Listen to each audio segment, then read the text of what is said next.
kalau berbicara mengenai perpaduan begitu agar tidak terjadi tumpang tindih gitu ya antara satu unsur dengan yang lainnya, perlu tidak sih menurut Pak Agus dibentuk mungkin seperti kementerian baru begitu seperti Kementerian Keamanan Dalam Negeri yang bisa mengatur begitu kebijakan-kebijakan bagi keduanya begitu? Ya, iya, Anda telah sampai kepada sebuah pertanyaan yang memang sangat penting. Sekarang kita bertanya, keamanan dalam negeri kita itu prakteknya oleh siapa? Oleh Polri.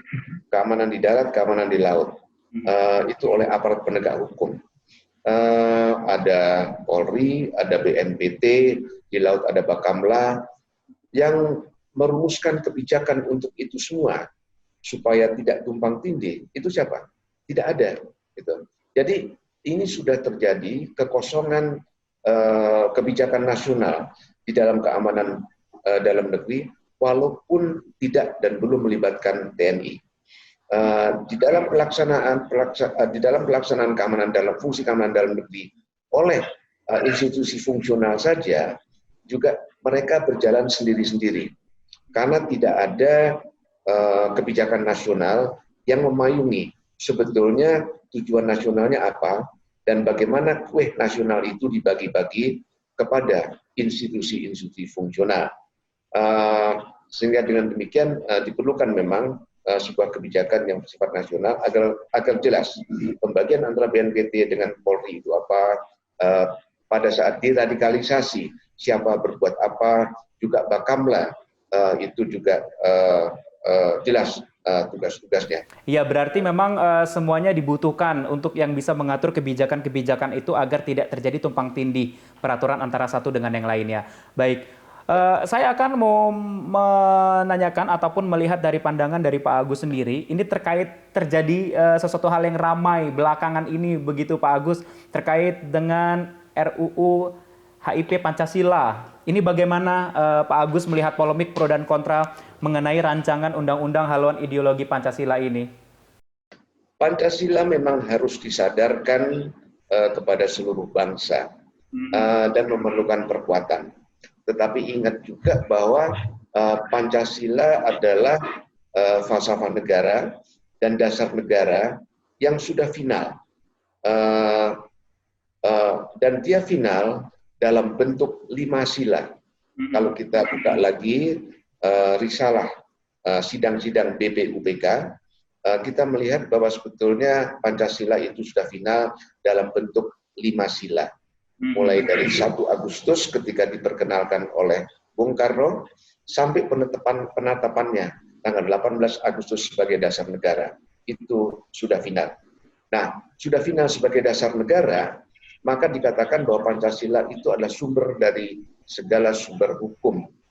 Oleh karena itu kita cari tempat yang sepatutnya bagi segala sumber hukum. Dan sekarang sudah tepat sebetulnya bahwa Pancasila itu diletakkan di dalam pembukaan Undang-Undang Dasar 1945. Dia menjadi sumber hukum. Dan kalau kita bicara RUU HIP, maka apabila Pancasila itu diletakkan di dalam konten undang-undang, dia sudah bukan sumber segala sumber hukum lagi, dia sudah menjadi hukum. Dan dia terlalu sempit untuk bisa ditempatkan dalam undang-undang karena dia dimasukkan kandang. Undang-undang itu biasanya memberikan amanat tentang kewenangan, batas kewenangan, siapa berbuat apa, dan apa yang dilarang. Terlalu sempit Pancasila dimasukkan di dalam batang tubuh undang-undang. Pertama. Yang kedua, seperti kita lihat dalam RUU, kalau kita letakkan HIP ini di dalam batang tubuh undang-undang, maka tanpa kita sadari kita melihat tumpang tindih. Contohnya adalah tujuan pendidikan nasional. Di dalam RUU HIP ada tujuan pendidikan nasional yang disesuaikan dengan ajaran Pancasila, katanya. Tetapi juga di dalam Undang-Undang Pendidikan Nasional yang secara fungsional sektoral itu sendiri, sudah ada tujuan pendidikan nasional. Jadi itu juga bukti kedua bahwa tidak tepat bahwa dasar negara diletakkan sebagai batang tubuh undang-undang. Oleh karena itu, jangan diletakkan dalam undang-undang. Tapi kalau ada lagi juga, yaitu yang ketiga, untuk memberikan perkuatan payung hukum kepada BPIP itu bisa saja, karena juga kita kalau untuk memberikan landasan undang-undang bagi keberadaan sebuah organisasi atau institusi itu cukup lazim dan tidak salah. Kita lihat saja, kalau Kadin saja dibentuk berdasarkan undang-undang, maka BPIP yang begitu penting kita harapkan untuk bisa memperkuat Pancasila dalam masyarakat ini hanya dalam Perpres. Artinya kalau hanya dalam Perpres, BPIP ini akan bisa terancam bubar kalau presidennya berganti dan mempunyai pandangan berbeda terhadap BPIP. Jadi memang tidak salah kalau rancangan undang-undang ini untuk memperkuat BPIP, tetapi bukan untuk haluan Pancasila, gitu ya. Tinggal masalahnya adalah di situ akan terjadi diskusi, perdebatan. Kepada BPIP ini kita berikan kewenangan apa?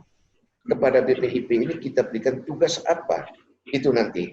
Tetapi bukan masalah bahwa payung hukum undang-undang untuk BPIP, tetapi sebetulnya kepada BPIP ini kita berikan tugas apa agar dia juga tidak tumpang tindih dengan lembaga lain, tidak tumpang tindih dengan Lemhanas, tidak terlalu otoriter untuk memasuki kebebasan yang diberikan kepada masyarakat di dalam melaksanakan kegiatan sehari-hari. Mungkin tantangannya di situ. Kemudian kalau seandainya nanti dilakukan penguatan begitu ya, Lemhanas ini kan berlandaskan terhadap Pancasila begitu Pak Agus ya. Kalau seandainya terjadi penguatan di RUU HIP Pancasila ini, berpengaruh tidak Pak terhadap Lemhanas, mungkin tugas dan fungsi pokoknya begitu? Ya, kalau kita konsisten seperti tadi saya katakan, apa yang saya katakan tadi memang bersumber kepada argumentasi hakikat dari Pancasila itu sendiri. Dan kalau kita tidak untuk mengutak-utik bahwa Pancasila itu akan dikandangkan di dalam undang-undang, maka dia tidak akan merubah hakikat dari Pancasila sebagai dasar negara. Oleh karena itu, jangan Pancasila itu dikandangkan dalam sebuah undang-undang pelaksanaan operasional. Gitu. Baik, kita tinggalkan RUU HIP Pancasila, kita kembali ke Lemhanas. Pak Agus, saya mau bertanya terkait Lemhanas ini ya.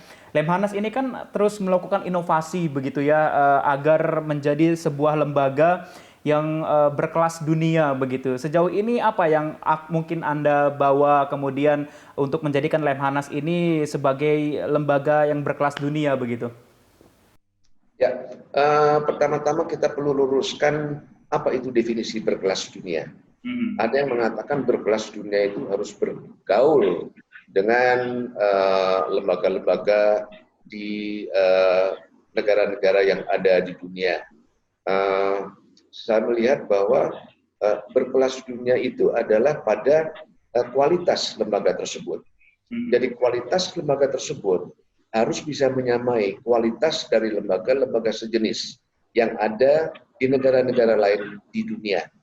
Jadi tusukannya, tekanannya itu lebih pada introspeksi, bukan untuk keluar, untuk mengadakan kerjasama dengan misalnya lembaga pertahanan di Australia, lembaga pertahanan di Inggris, bukan itu.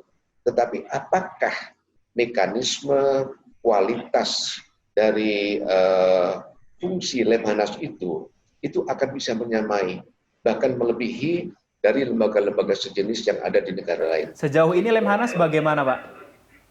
Kenapa? Untuk sejauh ini Lemhanas bagaimana? Lemhanas menuju ke arah situ, dan untuk ke sana kita juga jangan menutup diri.